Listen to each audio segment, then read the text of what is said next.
Golden words with Maninder Singh Chando कार्यक्रम में आप सबका स्वागत है।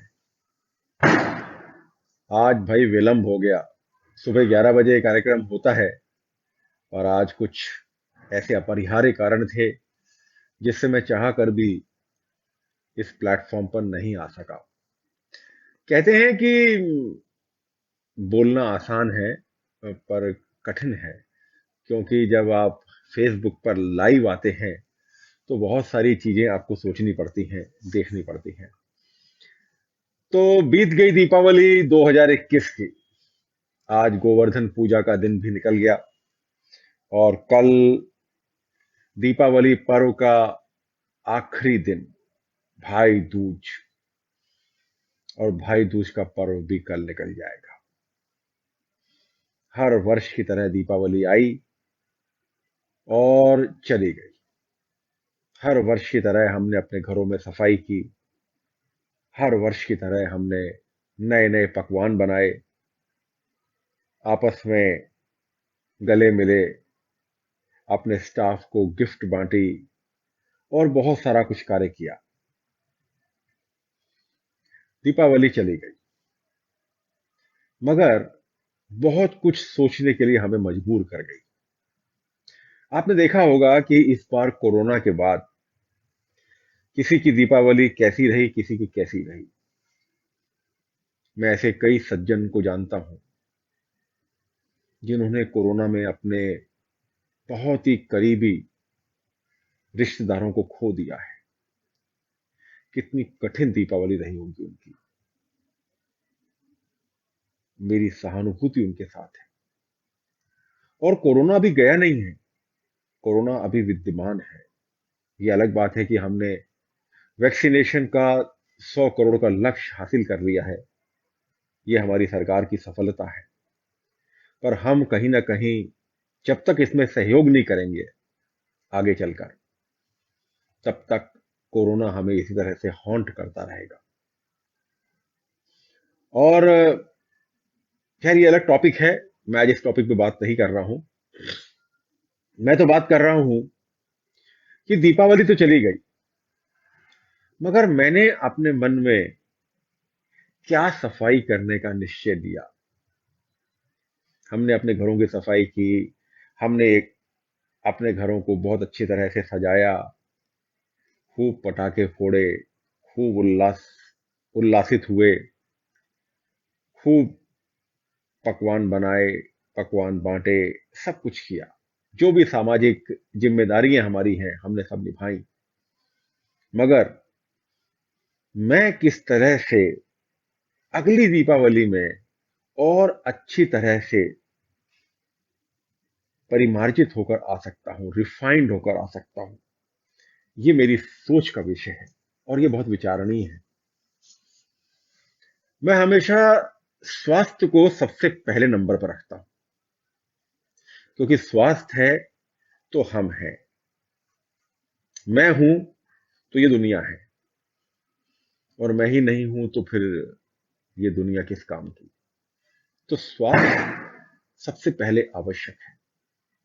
और इस स्वास्थ्य की रक्षा के लिए हम क्या कर रहे हैं, देखिए, जो मैंने किया है मैं वो बताता हूं। क्योंकि मैं हमेशा वही बातें करना चाहता हूं जिनका मैं पालन करता हूं या जो पालन करने योग्य होती है।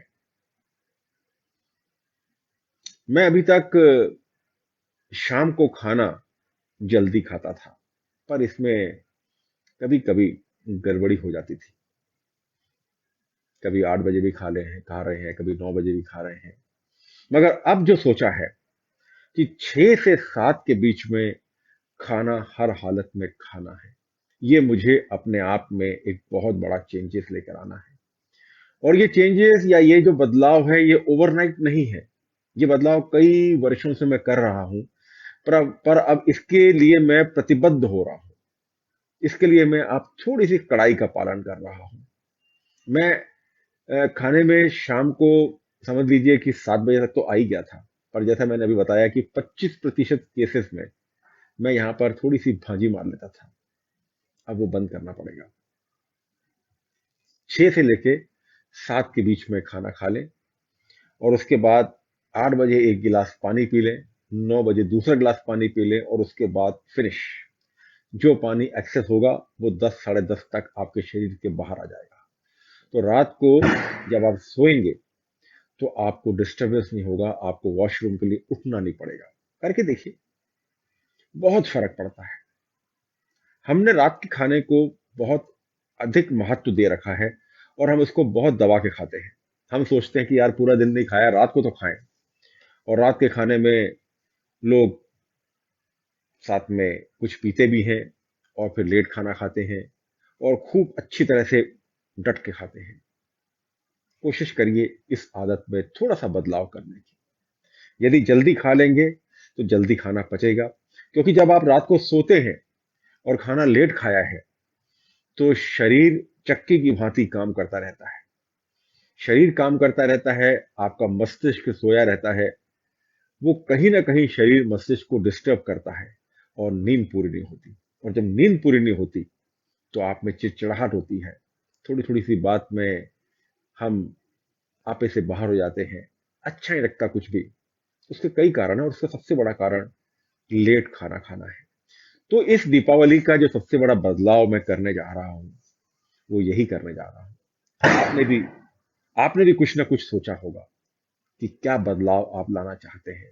हर त्योहार एक नया सबक देकर जाता है और इन त्योहारों को हमें जरूर एज ए बेंचमार्क रखना चाहिए अपने आप में बदलाव लाने के लिए। क्योंकि आपको याद रहेगा कि आपने इस दीपावली में यह प्रण किया था, उस होली में यह प्रण किया था, आपने दशहरे के समय आपने ये निश्चय किया था, आपने और किसी रक्षाबंधन के समय यह निश्चय किया था। आप किसी भी त्योहार के समय कुछ भी चीज सोचकर अपने आप में बदलाव ला सकते हैं। इस बदलाव का दो फायदे होते हैं, एक तो आप में बदलाव आता है और दूसरा वो त्योहार हमेशा याद रह जाता है। तो ये दीपावली गई। अगली दीपावली 24 अक्टूबर 2022 को सोमवार को आएगी। तब तक के लिए कुछ लक्ष्य यदि बनाया है तो बनाएं, अन्यथा नहीं बनाया है तो अवश्य बनाएं। इस पर मैं अलग से बात करूंगा। तो बहुत बहुत धन्यवाद सभी को, इसी आशा के साथ कि हम हर त्योहार से कुछ ना कुछ जरूर ग्रहण करेंगे। त्योहार को ऐसे ही नहीं जाने देंगे। त्योहार आया है, बहुत खर्चा करा के गया है, बहुत सारी खुशियां देके गया है, बहुत सारे जिनको दुख है उनके दुखों पे कुछ खुशियों की बरसात करके गया है। सबको सबको कहीं ना कहीं ईश्वर शांति देगा, शक्ति देगा, जिससे हम सब मेन स्ट्रीम में वापस आ सकेंगे। तो कोशिश करिए कुछ बदलाव करने की। मैंने अपना जो बदलाव किया आपको बता दिया। आप क्या बदलाव करेंगे मैं देखता हूं। बहुत बहुत धन्यवाद। कल भाई दूज क्यों मनाया जाता है इसके विषय में कल सुबह बात करूंगा। और कल लायंस लर्निंग सेंटर का जो मेरा एक अभियान है उसका एक कल दोपहर को लेक्चर भी है, 1:30 से लेकर 4 बजे तक का, जिसका प्रोमो मैंने ऑलरेडी पोस्ट कर दिया है। जो भी सज्जन उससे जुड़ना चाहें वे देख सकते हैं, जुड़ सकते हैं। बहुत बहुत धन्यवाद। कल पुनः मुलाकात होगी।